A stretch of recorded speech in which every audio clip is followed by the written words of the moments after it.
हे मेरे नाथ, मैं आपको भूलूं नहीं। हे मेरे प्रभु, मैं आपको भूलूं नहीं। हे मेरे स्वामिन, ऐसी कृपा करो कि मैं आपको भूलूं नहीं।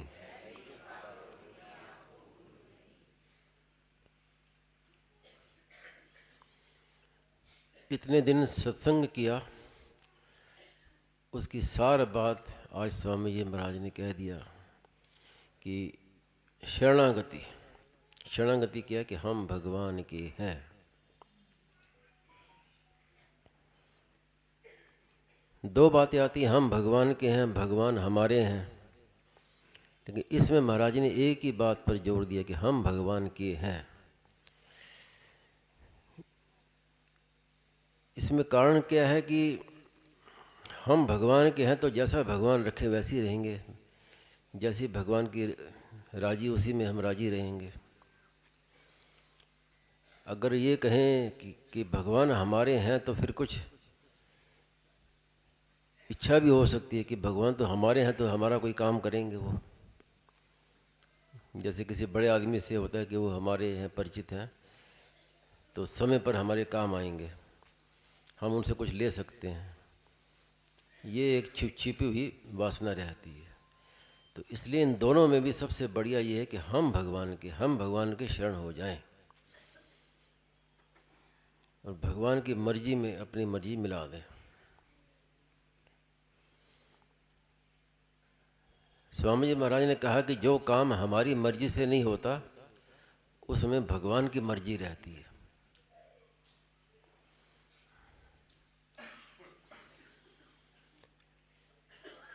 और सत्संग में सब तरह की बातें होती हैं, कर्म योग की बात भी, ज्ञान योग की बातें भी, भक्ति योग की बात भी, सब तरह के साधनों का वर्णन, चुप साधन का वर्णन, कितनी पारमार्थिक बातें हैं। लेकिन आखिर में पहुंचना यही है कि मैं भगवान का हूँ, भगवान मेरे। इसके बाद फिर कुछ बाकी नहीं रहता। जब मैं भगवान का हूँ तो अब भगवान जाने जो करना है वो सब भगवान को करना है। अब हमारा कुछ करना जानना पाना बाकी नहीं रहा।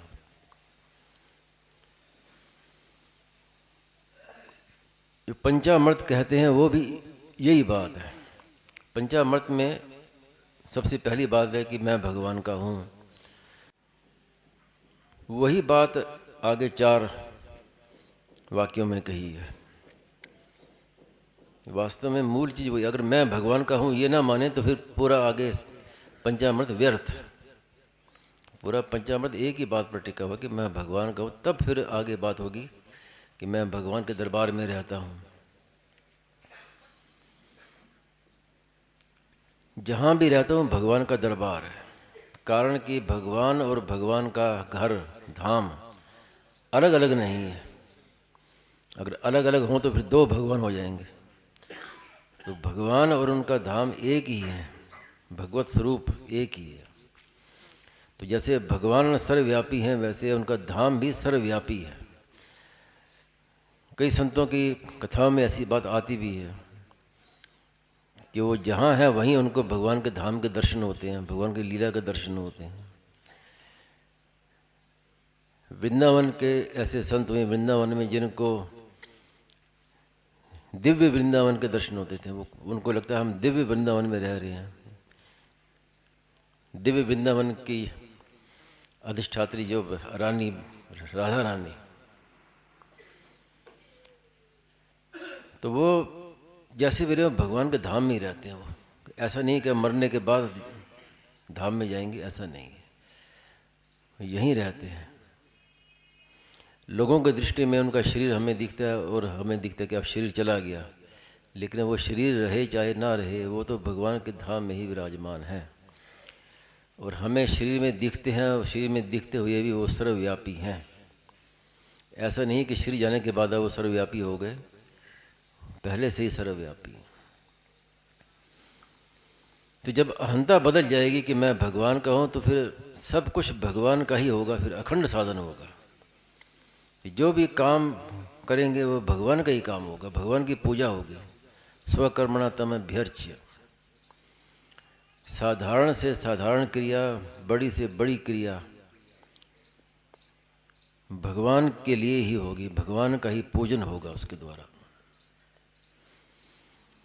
और जीवन निर्वाह के लिए कुछ भी लेगा वो, प्रसाद भी पाएगा, भोजन करेगा, जल पिएगा, कुछ भी कहेगा, तो वो सब भगवान का ही प्रसाद है, पवित्र।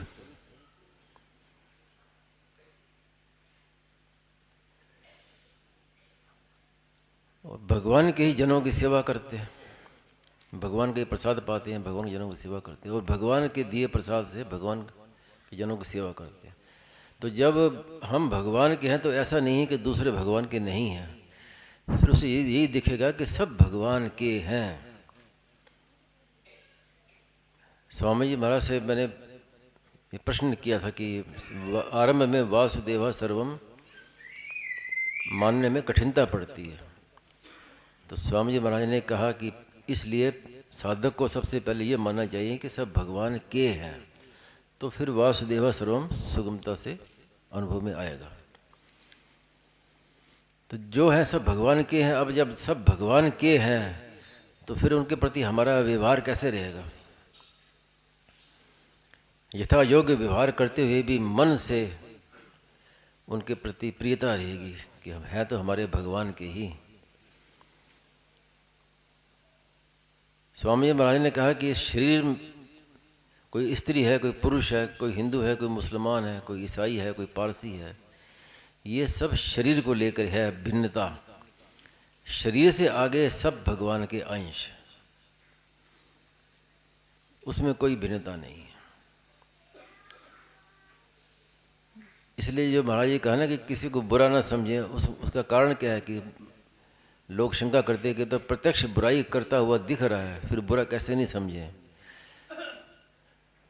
तो भले ही बुराई करते दिख रहा हो, लेकिन भीतर में अंश तो परमात्मा का ही है, वो भीतर से उसका अंश बुरा नहीं है, वो परमात्मा का है।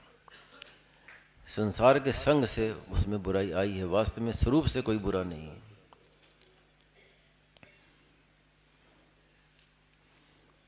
और संसार में हम थोड़ी भी किसी की सहायता करते हैं, कुछ भी किसी को दान देते हैं, तो उसका अभिमान आता है कि मैंने दिया।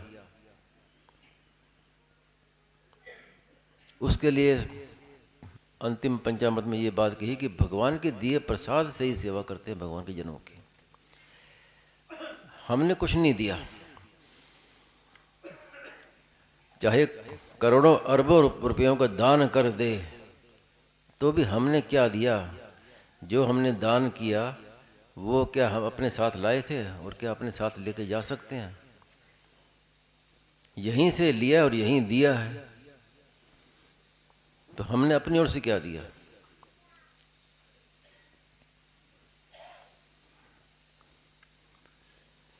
मनुष्य जीवन भर परिश्रम करता है, प्रयत्न करता है, रात दिन भाग दौड़ करता है, और उसको मिलता क्या है? वही मिलता है जिसको अपने साथ लेके नहीं जा सकता। कितने ही मकान बना लिए, बिल्डिंगें बना ली, कितने ही परिवार बड़ा हो गया, कितना ही दान दे दिया, कितने रुपए कमा लिए, अरबों रुपए बैंक में खाते भर गए, लेकिन ये सब वही सामग्री है जिसको अपने साथ लेके नहीं जा सकता। तो अब बताइए कि उसमें क्या किया, जीवन भर क्या किया, क्या कमाया?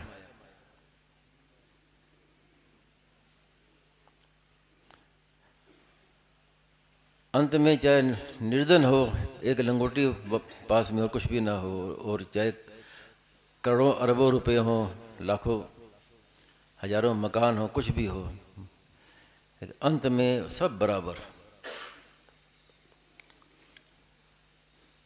जिसके पास एक पैसा है वो एक पैसा छोड़ के मरेगा, जिसके पास लाखों करोड़ों रुपए हैं वो करोड़ों रुपए छोड़ के मरेगा, अंत में सब बराबर। तो जिसको हम साथ में लेके जा नहीं सकते, उसी में हमने पूरा जीवन बर्बाद कर दिया। इसलिए स्वामी जी महाराज कहते थे कि जीवन भर करते रहो, परिश्रम करते रहो,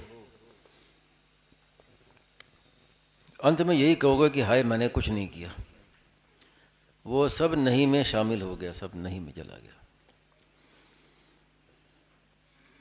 क्योंकि मूल भूल हुई ना, मूल भूल। जब गणित का करते हैं, गणित सवाल हल करते हैं, तो मूल में अगर एक संख्या की भी भूल हो जाए तो पूरा का पूरा हिसाब गलत। तो जो मूल भूल स्वामी जी महाराज ने बताई, मूल भूल यही है कि जो हमारे साथ रहा नहीं, आया नहीं, था नहीं, और ना हमारे साथ जा सकता है, ना सदा रह सकता है, उसको हमने मान लिया अपना। और जो सदा से अपने हैं और जो कभी हमसे दूर नहीं हो सकते, हमसे बिछुड़ नहीं सकते, उसको अपना नहीं माना। तो मूल भूल को सुधार कर दे तो सब सुधर जाएगा। मूल भूल ठीक हो जाए तो फिर आगे कितनी बड़ी भूलें हों सब साफ। मूल भूल सुधारना क्या कि मैं भगवान कहूँ, भगवान मेरे हैं। महाराज ने आज कितना स्पष्ट रूप से कहा कि इतना दिन सत्संग किया, रामायण की कथा की, भागवत की, सब सुना, सब कुछ करके भी बात यही है कि हम भगवान के हैं। स्वामी जी महाराज ने चुप साधन पर बहुत जोर दिया, लेकिन बाद में फिर महाराज ने ये कहा कि भगवान में अपनापन चुप साधन से भी श्रेष्ठ है। सर्वोपरि बात है और अंतिम बात है। एक वाक्य किसी प्रवचन में सुना स्वामी जी महाराज से कि केवल इतना मान ले कि जो मिला है वो बिछुड़ जाएगा, बस इतने से ही आपका काम हो गया।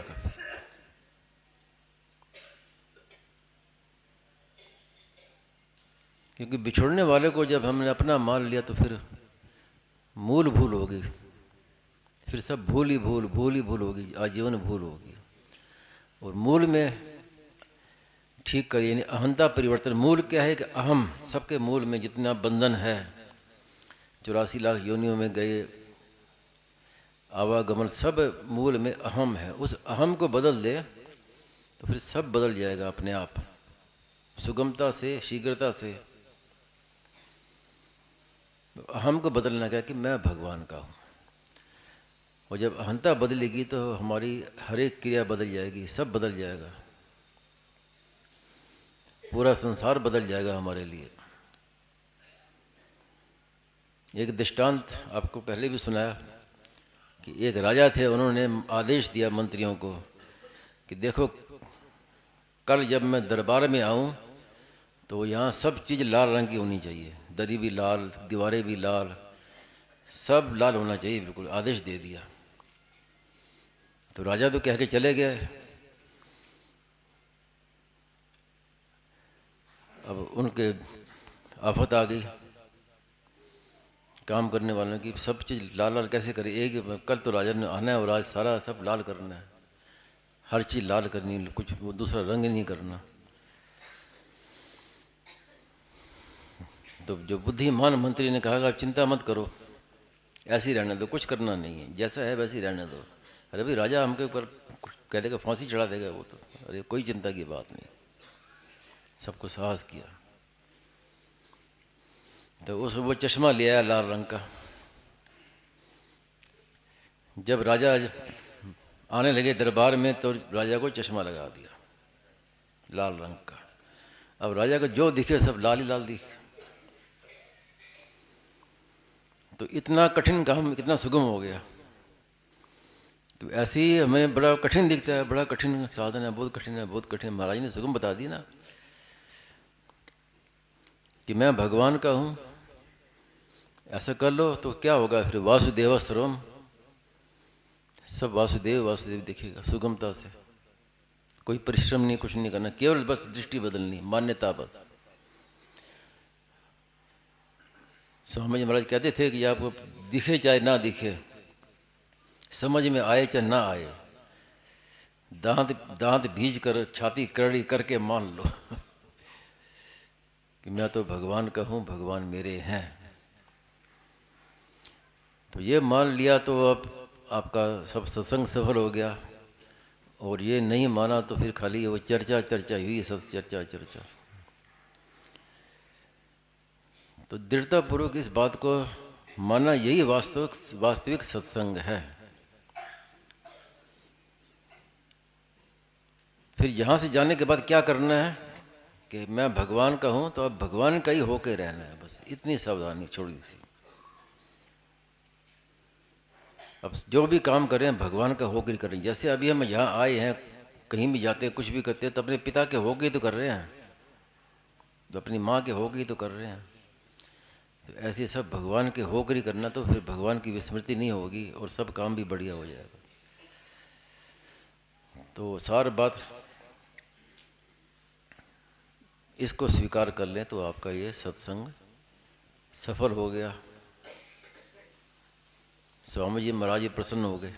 स्वामी महाराज ने एक बड़ी विचित्र बात कही कि कोई व्यक्ति अपना कल्याण कर ले कहीं भी,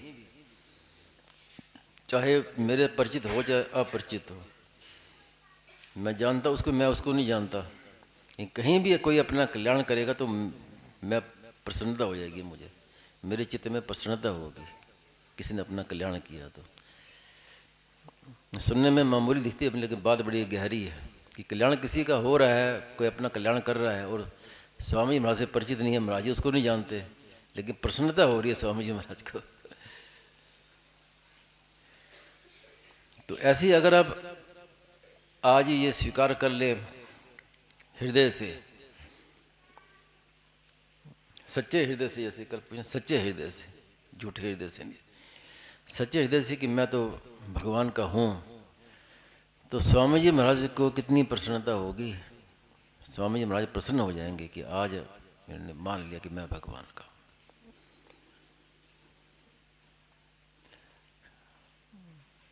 अब और क्या बाकी, कुछ बाकी तो रहा नहीं। नारायण नारायण नारायण। किसी के मन में कोई बात आए तो निकाल ले।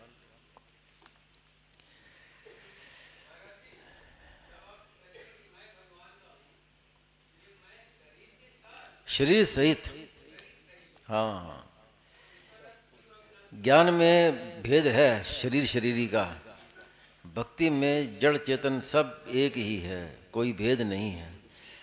वासुदेवा सर्वम है तो मेरे सहित सब कुछ भगवान है, और मैं भगवान का हूँ तो अपने शरीर इंद्रिया मन बुद्धि सहित भगवान का हूँ।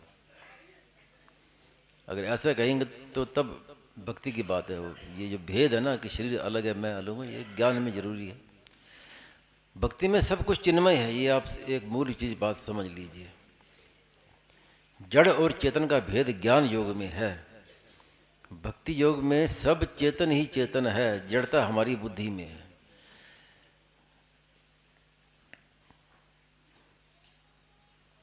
स्वामी जी महाराज कहा करते, थोड़ी सी विषांतर बात है लेकिन ज़्यादा विस्तार अभी नहीं कर सकते, कि हर वस्तु चिन्मय है।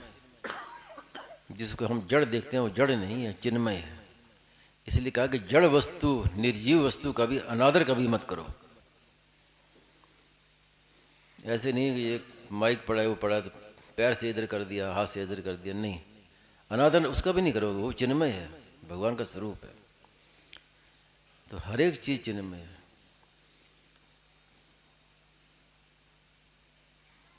इस विषय में वो कई बातें हैं, लेकिन खास बात इतनी है, विषयांतर की जरूरत नहीं है, क्योंकि एक ही बात को आज पकड़ना है कि मैं भगवान का हूँ और भगवान के सिवाय कुछ नहीं है, सब चिन्मय है। किसी चीज को जड़ समझकर, निर्जीव समझकर उसका अनादर करना ये दोष।